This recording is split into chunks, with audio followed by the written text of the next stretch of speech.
Happy Tuesday, everyone. Welcome back to a CI Chit Chat. Our first one of the year. No, we did one, I guess. We've done a couple. Never mind. Feels kind of like a new start to things here as we are getting more clarity with the 45Z program and all that, but a lot to learn still. So let's dig into it.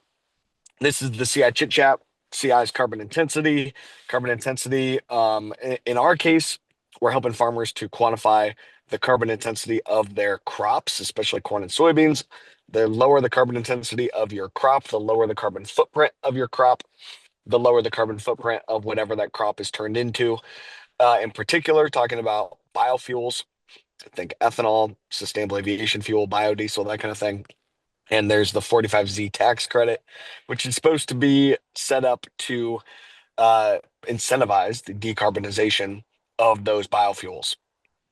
Um, I just recorded a longer form uh, webinar here on Saturday, talking about some of the latest release from the IRS that just came out the other day. So I would definitely encourage you to go to the Continuum YouTube page, or you can go to the Topsoil podcast, and you can tune in to some of my deeper dive into the recent announcements that came out of the Treasury Department. I'll give a quick synopsis of it here now, and a little bit more information about kind of uh, the additional dominoes that have kind of fallen, I guess, and info that we've gotten here since Friday. I apologize for being out on the road here as well. I'm stopped. I'm not driving anymore, but on my way to Des Moines here today. So here's what we got.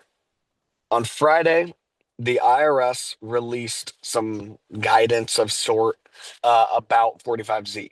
45Z is going right now. 45Z is in effect. It started on January 1.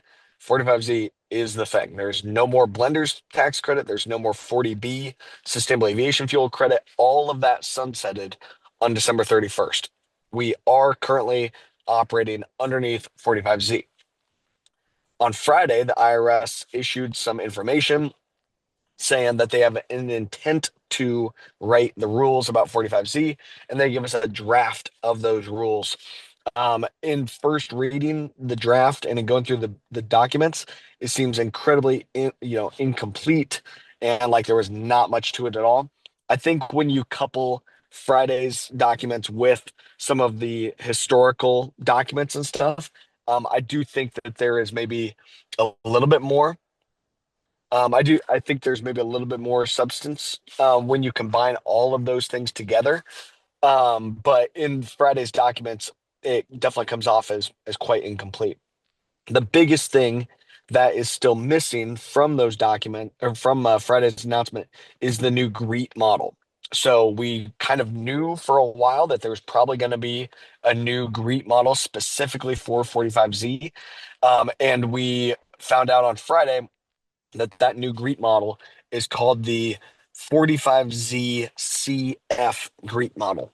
So GREET is GREET. That is an acronym for the carbon calculator, the carbon model that was developed by the Department of Energy for calculating the carbon intensity of biofuels in any fuel, any energy source. GREET was developed by the Department of Energy at the Argonne National Lab. It's in the Chicago area, tied in between University of Illinois and University of Chicago. And that GREET model was named, or where that came from. I guess the GREET model has been around since 1994, 1995. It's a long time tool. It continues to improve and continues to get better. We had been functioning underneath the R&D GREET model, and now they decided, hey, we're going to do a unique GREET model for 45Z. They also very much allude to continuing to update that GREET model, update this new 45Z GREET model, and we're expecting the first version of this 45Z GREET model to come out any day. Definitely this week is what all my sources are saying.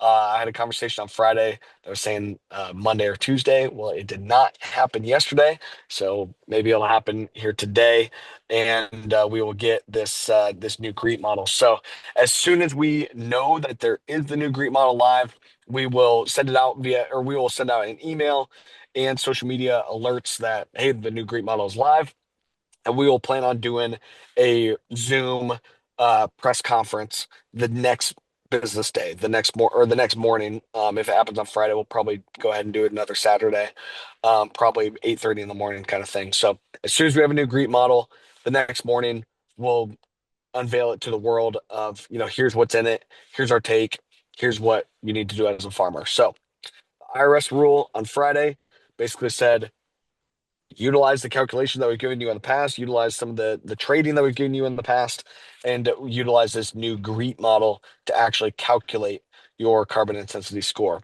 What's not yet 100% known is how is it going to allow for us to utilize these soil health practices to lower our score.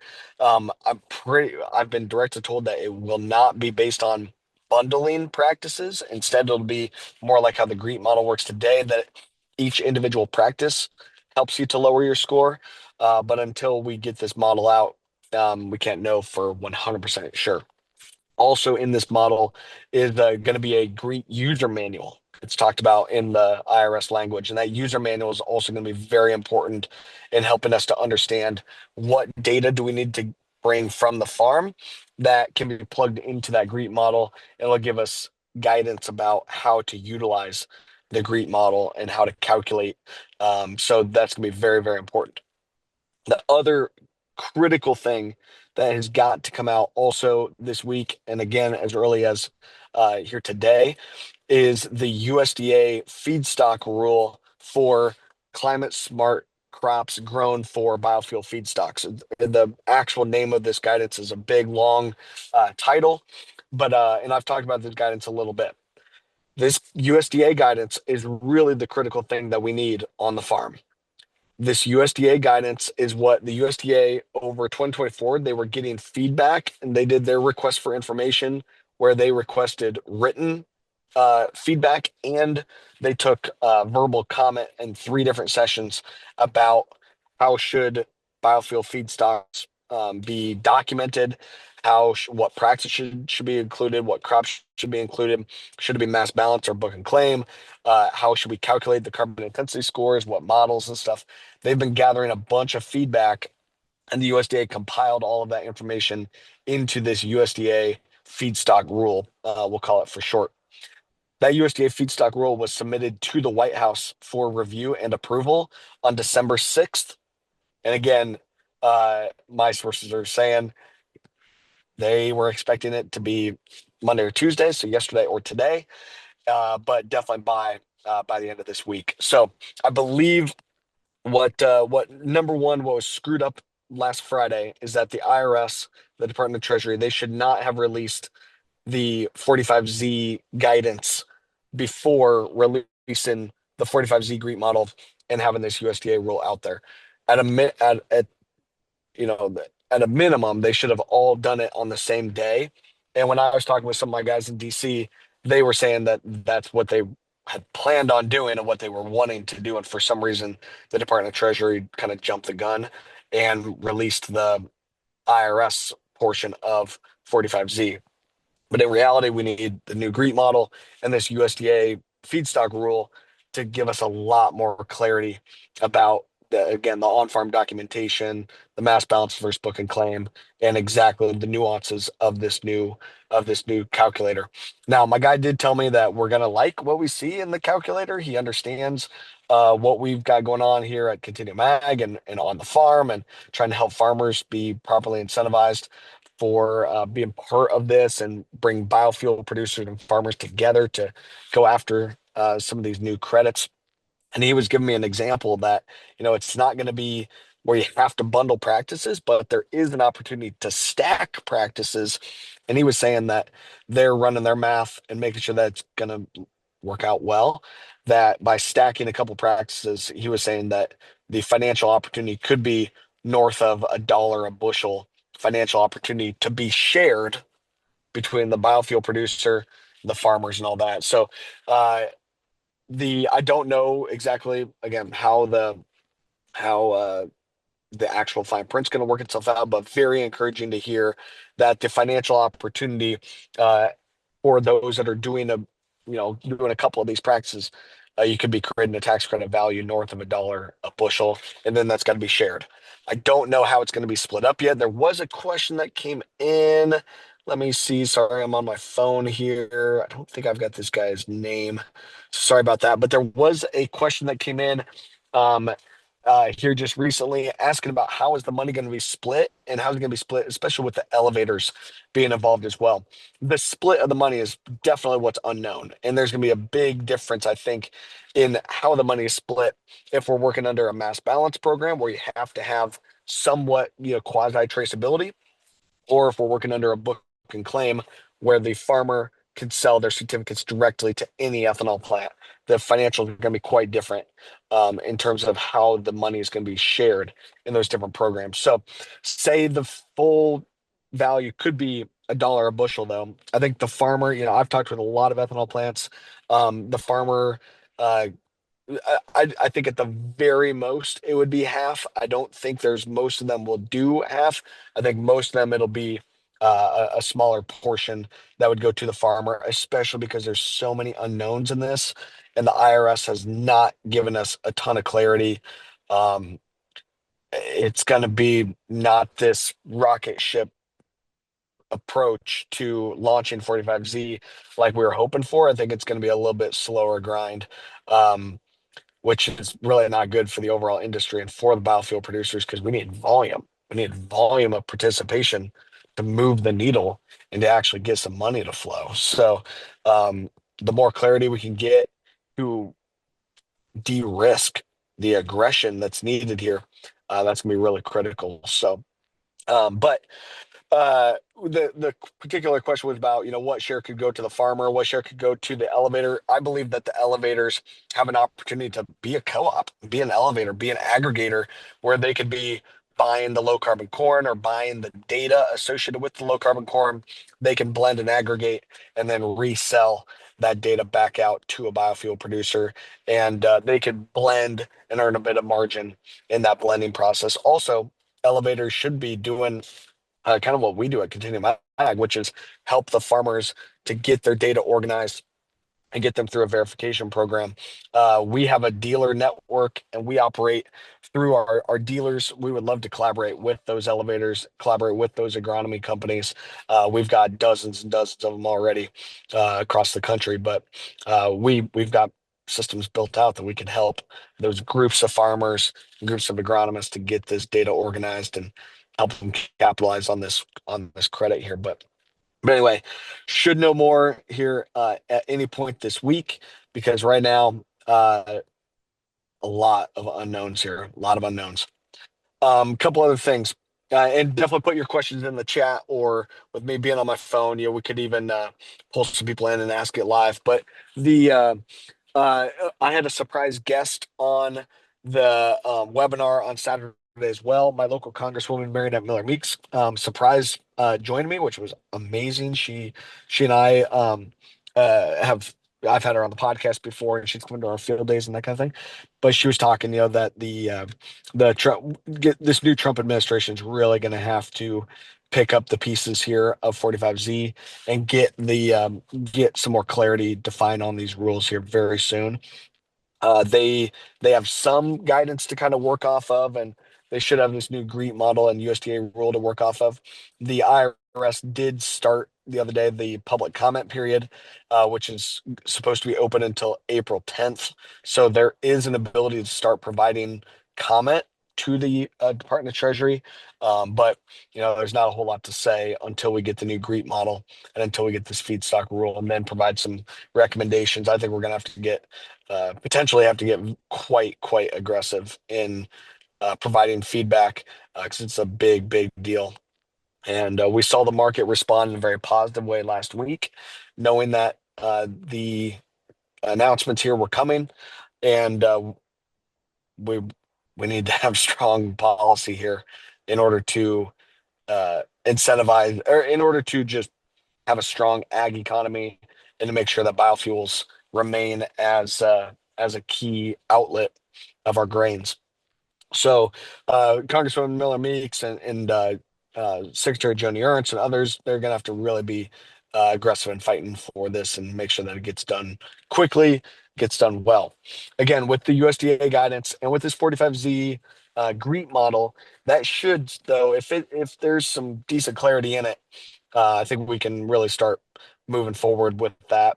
Uh, Update all of our on-farm carbon intensity scores and make sure that we are hitting the ground running here, um, getting this scaled up. So a lot more clarity to come here this week.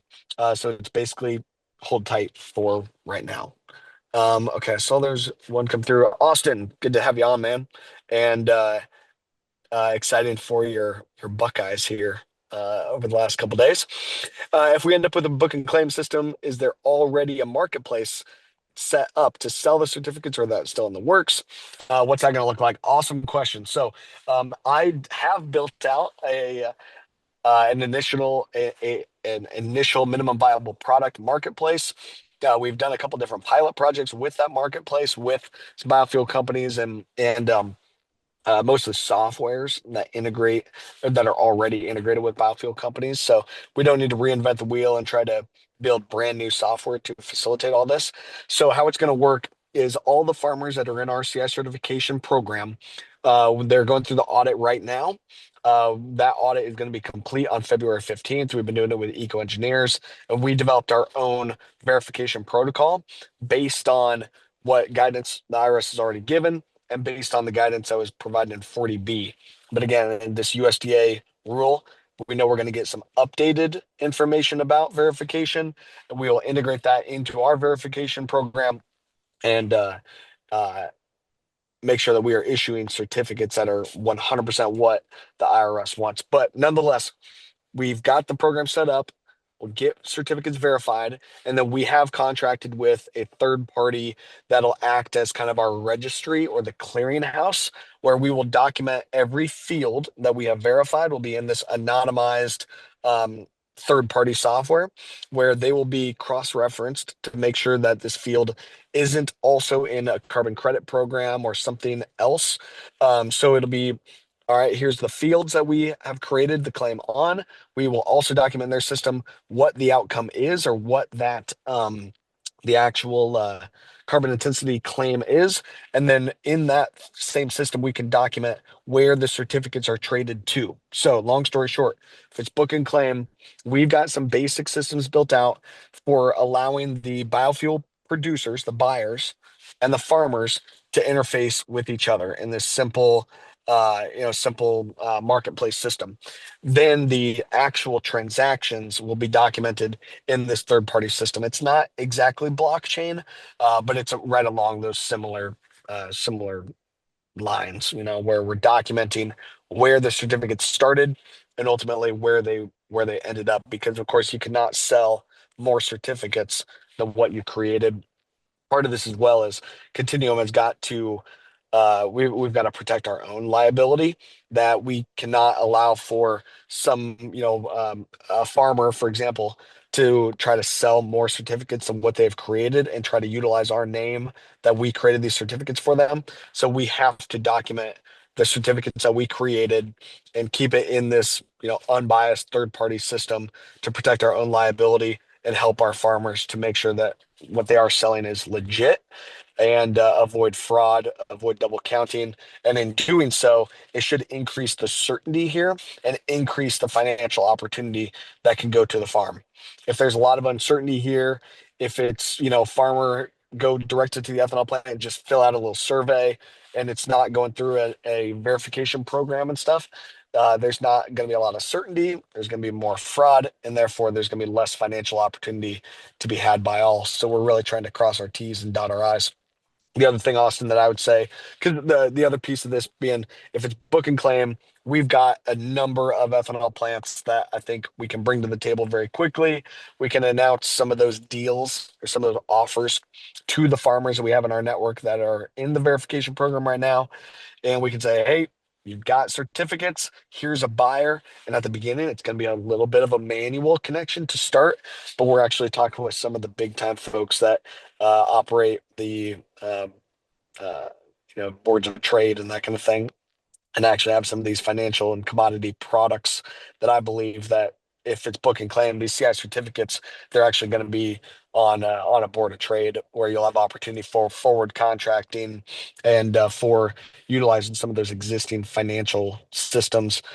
These groups that a couple groups that we're talking with in particular, these are big time companies with big names behind them. I obviously can't disclose exactly what's going on right now, but if it is book and claim, we get very aggressive with these companies that will provide an incredible amount of rigor and brand awareness and be able to bring in the investment dollars to really make this a scalable opportunity. So, because what we need to, if it's book and claim, I think there's going to be opportunity for farmers to be able to forward contract their CI certificates and therefore be able to get some of the cash flow early. It would only be a partial payment for sure. And I think any money that comes with 45Z in the short term, meaning in the next 4 to 6 months, depending on what kind of clarity we can get yet this week, any short term cash flow, it's all going to be just small estimate payments and with opportunity for settling up an additional share to the farmers as more clarity emerges later on in 2025.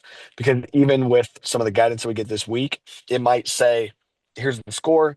Use a book and claim," and it's like all the clarity that we really needed, but we needed all that clarity to come first, and then the IRS to say, "Let's start and utilize those rules." Then we'd be off to the races.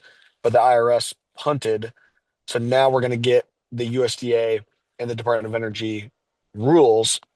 Then Trump's people are going to have to come in and quickly uh, say, yes, this is how we're going to do 45Z, speaking on behalf of Treasury and the IRS. So um, there's going to be a little bit of unknown for a while here. But yeah, we're ready to make sure that our farmers are getting connected with the biofuel producers. We don't want to have all of them calling on their local ethanol plant and trying to sell all these certificates themselves. We're going to need bulk deals and better volume to be able to uh, improve the opportunity for the farmers. So uh, I'm trying to do that because I need it myself. I farm, my farm is 40 acres.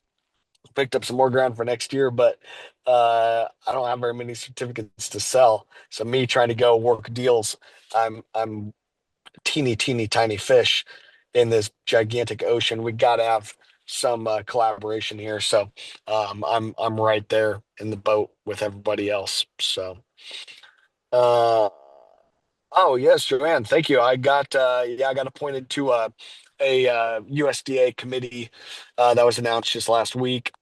Um, I don't know a whole lot about the committee besides, what is put in what was in the press releases, but really looking forward to being able to work with our new, incoming Secretary of Ag and be able to help them to understand how should we do on-farm carbon accounting and verification. I've got a heck of a lot of experience with it here now. So, um, but yeah, and we'll have more info coming about all this stuff as fast as possible. Curtis, good to see you, man. If they give us book and claim this week, is it possible that future rules could take it back? Yeah, for sure. So that's what I'm getting at. That any of these rules that come out this week, I think will incentivize some of the aggressive ethanol plants to start trying to keep moving the needle forward, but it's going to be a lot slower launch to this thing than what we were hoping for, which really, I mean, it sucks for me the most, like, gosh darn, I mean, I've dedicated 2.5 years of my life to trying to figure this thing out and make it go. And they were so close. And all they had to do was release things in the right order and just do a couple more things right. And for some reason, they didn't do it. So I think that Trump's folks could come in and hopefully could expedite getting us some clarity. That's the best case scenario. But also, yeah, they could definitely say, yeah, what that Biden administration put out there and what the USDA rule did and some of the preliminary guidance and stuff. Yeah, we're not gonna do that. We're just gonna do our own thing. They could definitely do that. Now I think that I don't know. I mean, but it's hard to speculate. I guess I don't want to speculate too much. I obviously do a lot already, but um, I think the book and claim thing it makes so much more sense. So much of this grain, it's already sold. It's already moving around, and especially if we don't get final guidance and clarity until later this summer, like gosh darn, you try to go back and mass balance all that stuff and try to go back and document where all that grain came from and recalculate all the mixing and mingling it's gonna be it's gonna be a mess to try to go back and do all that if it is mass balance. Book and claim make it a lot easier. Where the farmers we know how many bushels they produced, therefore how many certificates, and we know what the CI of those are. We get it verified, and we can easily just trade those certificates. Be a lot easier than trying to go back and try to do all the documentation and connectivity. But we're ready for it either way. And looking forward to some more clarity here this week. So I think that's all I got. I better keep on the road here anyway. Um, Basically, it's just stay tuned. We're monitoring extremely closely. As soon as we are getting, as soon as we know more, you all will know more as well. Appreciate you joining us. So expect some emails, some social media stuff, and likely another uh, impromptu or another expedited webinar here this week. We'll be back on next Tuesday for another chit chat as well. So appreciate everyone. Hopefully we get more clarity soon. We'll talk to y'all later. Have a great day.